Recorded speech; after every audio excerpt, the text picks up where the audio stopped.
Looks like you found your way back to the Menagerie of Mystery. I'm Dr. Dave Scorpionblood. Welcome back.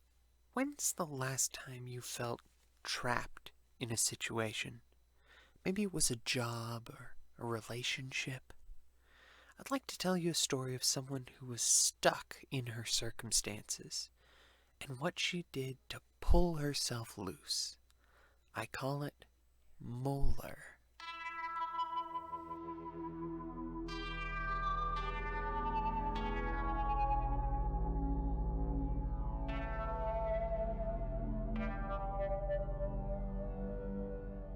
Most people I know would be happy to never set foot in a high school again, but not my friend Daphne. We went to school together from junior high till college, and I've never met anyone as dedicated to learning as she is. She loved school and everything about it, so no one that knew her was surprised when she wanted to be a teacher. What surprised me was that she wanted to go back to our high school once she had her teaching degree. We just got out of there like 5 years ago, and you want to go back?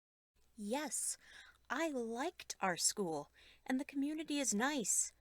I know you don't hate it as much as you pretend to. She was right about that last part, but it still seems strange to me to go back so soon, or at all. She would be colleagues with people that had taught her, and I felt like that would be bound to be a weird dynamic. School started in late August, so I didn't see her much until late September when things had calmed down a bit, and I was excited to find out how things had been. We met at our favorite bar, and she chugged a martini before I could say a word. Daff, how are you? How is everything? Well, my job is weirder than I thought. How so? Remember how you said you thought it was silly to go back to our school? Don't think I said silly, but yeah. Well, you were right.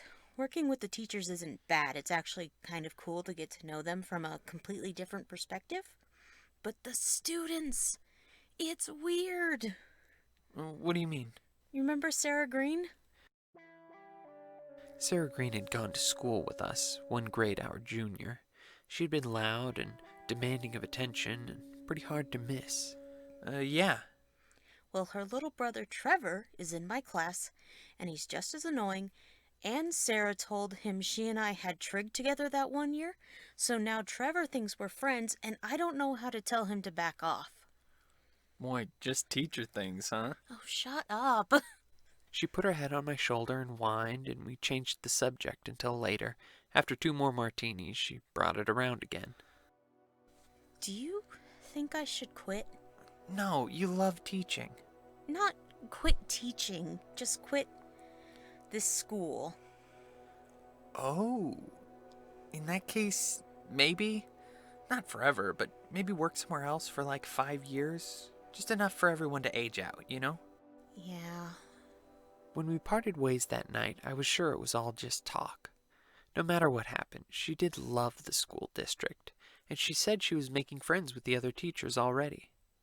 Plus, she couldn't leave at the beginning of the school year and hope to ever get a job back there again, and I knew that would break her heart.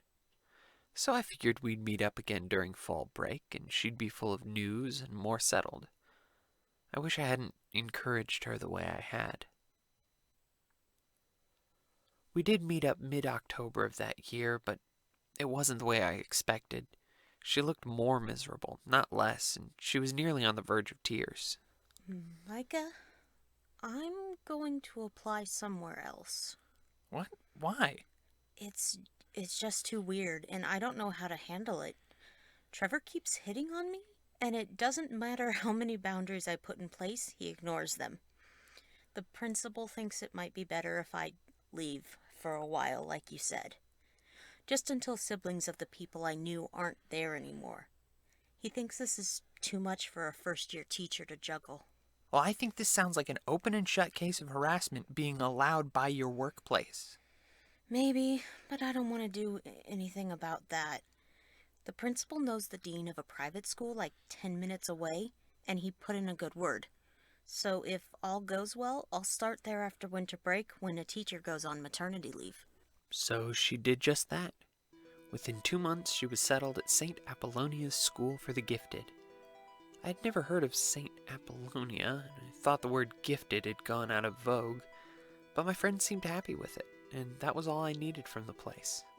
We met up in January, and she seemed way happier, if a little bemused.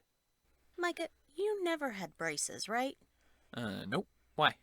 Oh, a kid in my third period just got them, and a lot of kids at that school have them, but something keeps happening to his.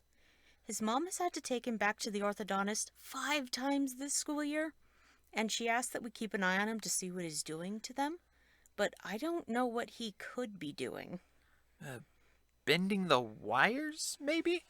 I remember everyone chewing way too much gum at that age. Maybe it messes up braces? Maybe. Those kids are all weird about their mouths anyway. I did a basic anatomy of the face test, and a full 20% from all my classes combined answered that adult humans have 64 teeth. Do they not? That is twice the amount of adult teeth. I asked them where they got that idea, and one of them said he used his tongue to count his own teeth while taking the test. Kid's got a weird mouth. Yeah, and a stupid tongue. Life went on. We could only meet every couple of weeks as she learned to juggle teaching and lesson planning and office politics and all the other things a teacher does nowadays, but she always seemed happy with the work. I was glad she was doing so well there, and I hoped they would keep her on next year. But when I asked that spring if they'd offered her a contract, she got quiet. What's wrong? Can I show you something gross? And if I do, can you promise to keep it a secret? Yeah, of course. She looked around the restaurant like she was afraid we were being spied on, but we were both boring people, and we were in the very back of the place, so no one was looking at us. After checking multiple times, she reached into her purse and pulled out a Ziploc filled with... Are those teeth? Yes, obviously.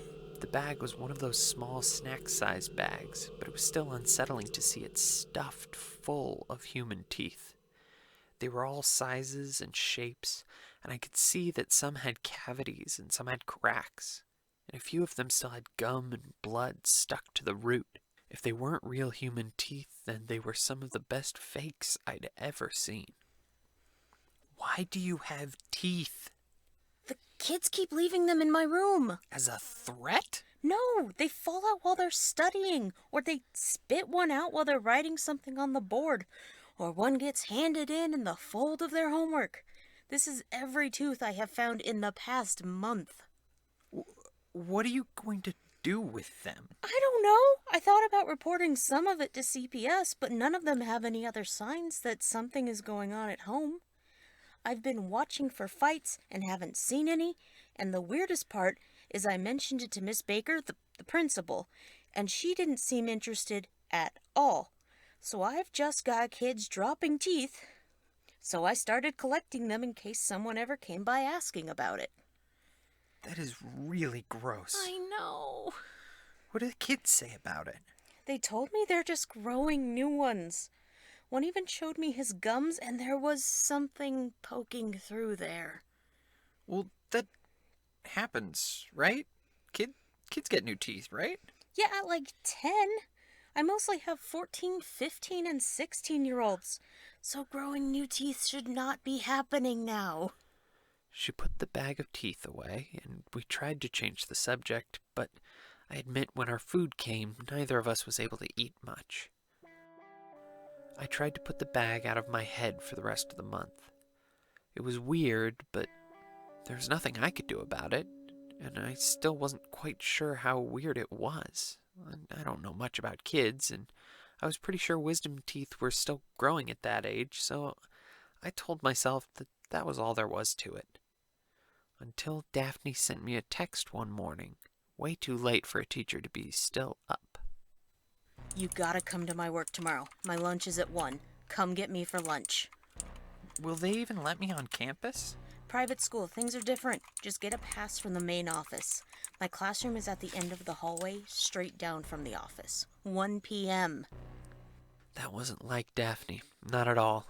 I agreed to meet her for lunch and tried to get some sleep, but I kept dreaming of weird, gaping holes and gums, and bags full of teeth.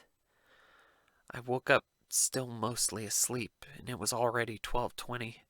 If I was late, she might actually cry, so I yanked some clothes on and drove to the school as quickly as I could. I walked into the office at 12:56, very pleased with myself, and jumped when something crunched under my shoe. I looked down and saw bits of white on the tile.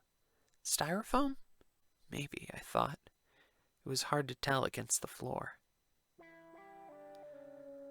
I got my pass from the widely smiling young office lady and headed down the hallway directly outside the door. There were more of those crunchy things, and I stepped on at least half a dozen on my way down the hallway, almost slipping on one.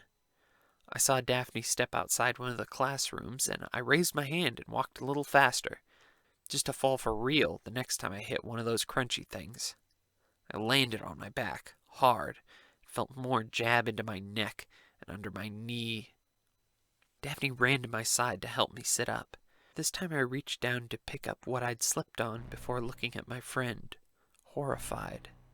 She helped me to my feet and pulled me into her classroom while I stared at the tooth I'd grabbed from the floor.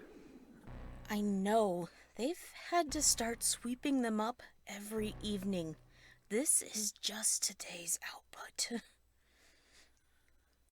I stepped on like 8 of these things just between my car and here. And this is just today? How is no one noticing all the holes in their kids' gums? Because there aren't any. How? Because they grow in new ones. In a day?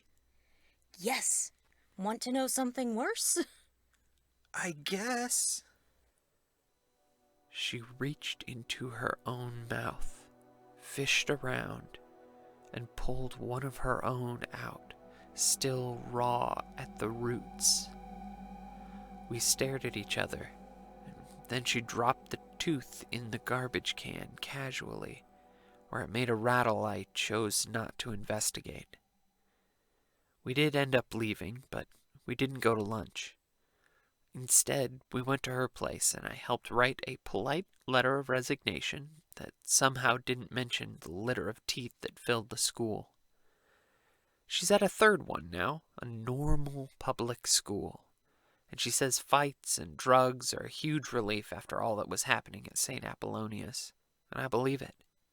She even got a decent insurance plan out of it, which is good because I heard she was in desperate need of a new dentist. The moral of the story is as simple as it is true. If you don't change your circumstances will change you. I'll finish this off with a quote from Jim Beggs.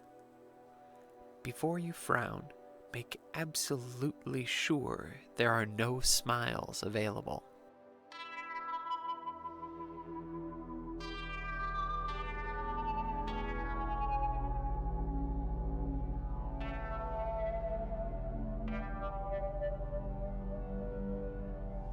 Hey everyone, it's Micah Cheek again. Hope you enjoyed the episode. Today's guest voice was Jax Schnelle, a name you will recognize as the person who edited all of my stories and also wrote this story. I was in a tricky spot because I needed one more, and she knocked it out by the time I got home. It was incredible, and I think it turned out pretty good. Jax is a writer and an editor.